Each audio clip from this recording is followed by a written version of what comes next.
সবাইকে নমস্কার। আশা করি সকলে ভালো আছেন। ভিউয়ার, আজকে আমি আপনাদেরকে দেখাবো কিভাবে পাওয়ার পয়েন্ট ব্যবহার করে একটি সুন্দর সুন্দর ইউটিউবের থাম্বনেইল তৈরি করবেন। তো সেটা আজকে আমি আপনাদের করে দেখাবো। তো ঠিক আছে বন্ধুরা, আমি তাহলে শুরু করছি।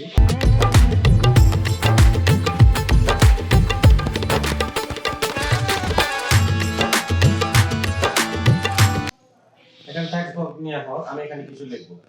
আমি এখানে লিখলাম হচ্ছে যে পাওয়ার পয়েন্টের থাম্বনেইল। আমি এখানে বাংলা লিখতেছি। এখানে বাংলা লেখার জন্য একটা বাংলা ফন্ট আমি এখান থেকে সিলেকশন করলাম।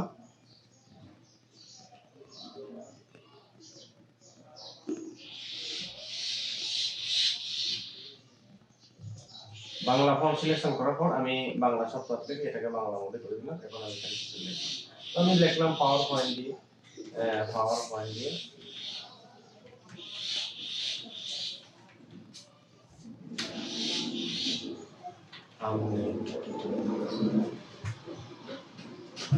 আচ্ছা, আমি পাওয়ার লিখলাম, পাওয়ার পয়েন্ট। তাহলে এটা লেখার পরে এখন আমি এটাকে একটু রিসাইজ করলাম। রিসাইজ করার পরে এখানে বড় করলাম এবং কালারটা হোয়াইট করে দিলাম।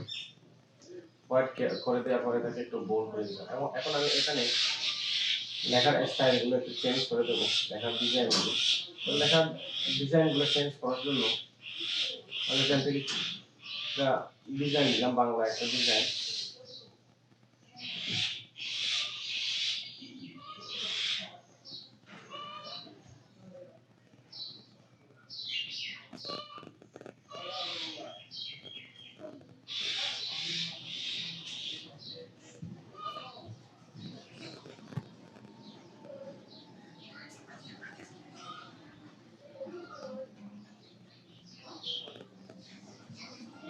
এটা নেওয়ার পর আমি এটাকে একটু ড্রাগ করলাম, ড্রাগ করে উপরে দিয়ে দিলাম এবং আমি এখান থেকে এটাকে ডাবল করলাম, কন্ট্রোল ডি প্রেস করে ডাবল করলাম।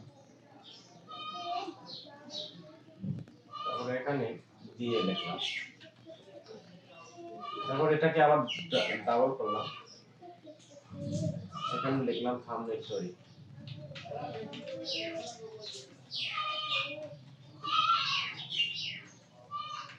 ওকে লিখলাম, এটাকে আমি একটু বড় করব,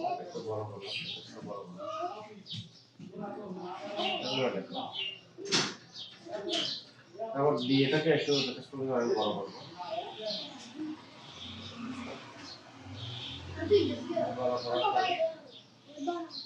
তারপর আমি থাম্বনেইলটাকে একটু বড় করব, এটাকে বড় করব, এটাকে একটু বড় করব। এভাবে আমি তৈরি করি। এভাবে দেওয়ার পর এটাকে আমি একটু কালারটাকে চেঞ্জ করে দিলাম। তারপর এটাকে আমি কালারটা চেঞ্জ করে দিলাম।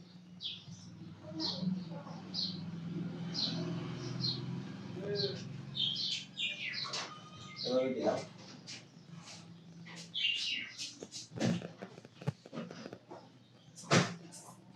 সুন্দরভাবে আমি এটাকে এভাবে তৈরি করে দিলাম। তো এখন দেওয়ার পর আমি এখন ফরম্যাট থেকে আমি এখানে সিলেকশন প্যানে যাব। সিলেকশন প্যানে যাওয়ার পর নিচে যেহেতু আমার একটু ব্যাকগ্রাউন্ডটা একটু ইয়ে হয়ে গেছে, মানে হাইলাইট বেশি হয়ে গেছে, তো হাইলাইটটাকে হাইলাইটটাকে একটু আমি মানে লাইটিং ইয়ে করবো, একটু ব্লার করবো। তো ব্লার করার জন্য আমি ওইটাকে সিলেকশন করার পরে আমি ফরম্যাটে চলে গেলাম। ফরম্যাটে যাওয়ার পর আমি এখান থেকে দেখতে পাচ্ছেন বন্ধুরা, এখানে ফরম্যাটে যাওয়ার পর কালার অপশনটা দেখতে পাচ্ছেন। কালার দেখুন বন্ধুরা, এখানে কালার বিভিন্ন ধরনের অপশন দেওয়া আছে আর এখানে ইফেক্টেরও অনেক কিছু অপশন দেওয়া আছে। তো আমি একটু হালকা এখান থেকে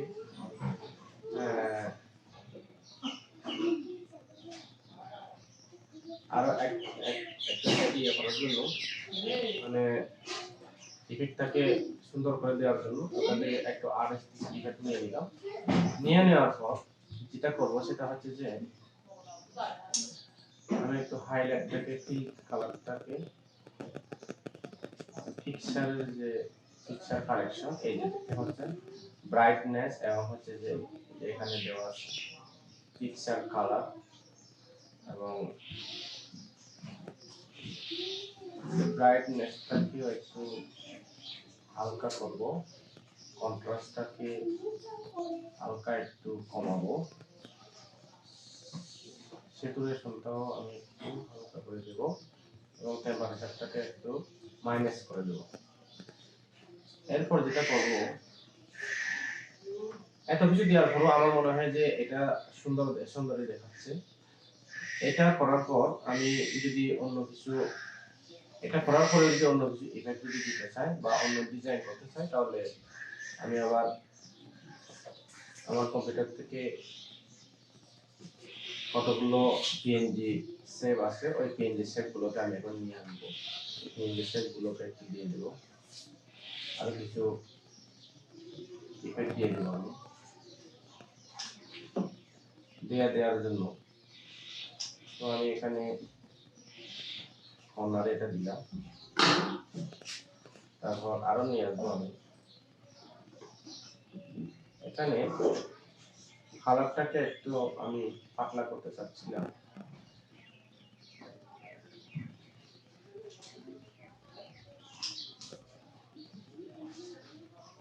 আমি এরকম একটা কালার দিয়ে দেবো, দেখি কোনটা ভালো লাগে। আমার কাছে এটাই ভালো লাগছে, এটাই দেবো, এটাই দিয়ে দিই। আরো কিছু নিয়ে আসবো আমি, এটাকে নিয়ে আসবো এখানে,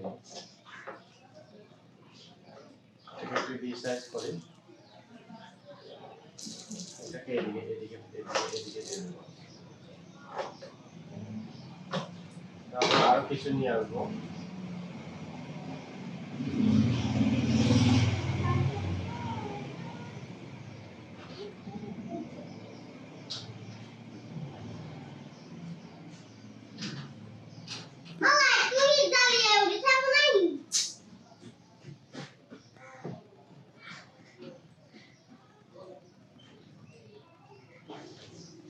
আমি আরো কিছু নিয়ে আসতেছি।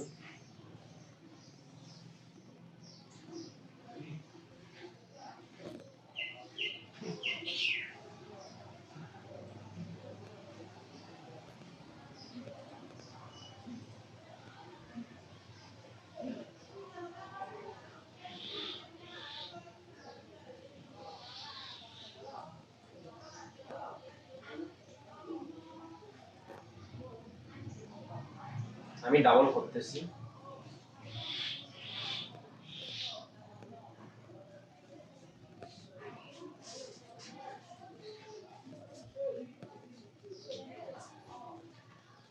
আরো কিভাবে করা যায় একটু দেখি। আরো এখানে একটা গ্রেডিয়েন্ট, এখানে আমি একটু গ্রেডিয়েন্ট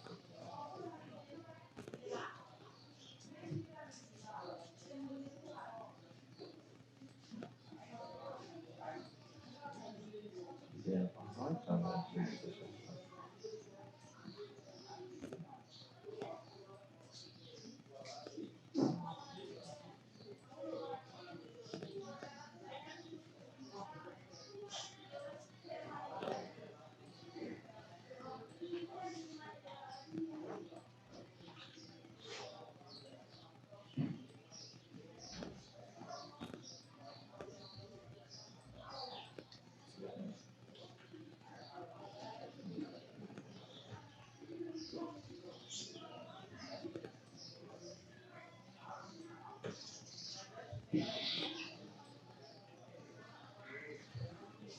সবকিছু ডিজাইন করার পর আমি এখন এগুলোকে এক একটা করে এগুলোকে সবগুলোকে সিলেকশন করব, এভাবে সিলেকশন করব।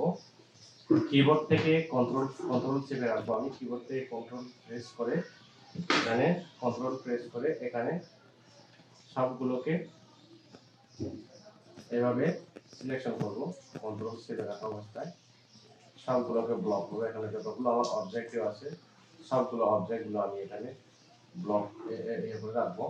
ব্লক করার পর তো আমি এখন কোথায় যাব, আমি এখন যাব হচ্ছে যে ফরম্যাট থেকে এখানে সবগুলো করার পর আমি এখানে গ্রুপ করব। সবগুলো সিলেকশন করার পরে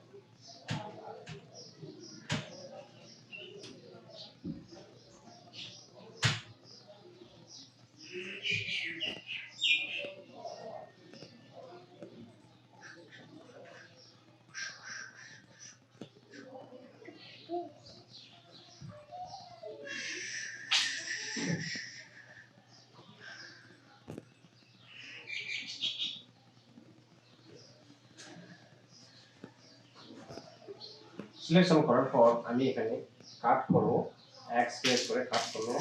তো আমি ছবি আকারে পেস্ট করে দেব। তো দেখতে পাচ্ছেন বন্ধুরা, ছবি আকারে পেস্ট করে দেওয়ার পর এখন আমার থাম্বনেলটা অলরেডি তৈরি হয়ে গেছে। তো এখন করার পরে আমি এটাকে এখন আমি এখানে ছবিটিকে এখন আমি কি করব, এটাকে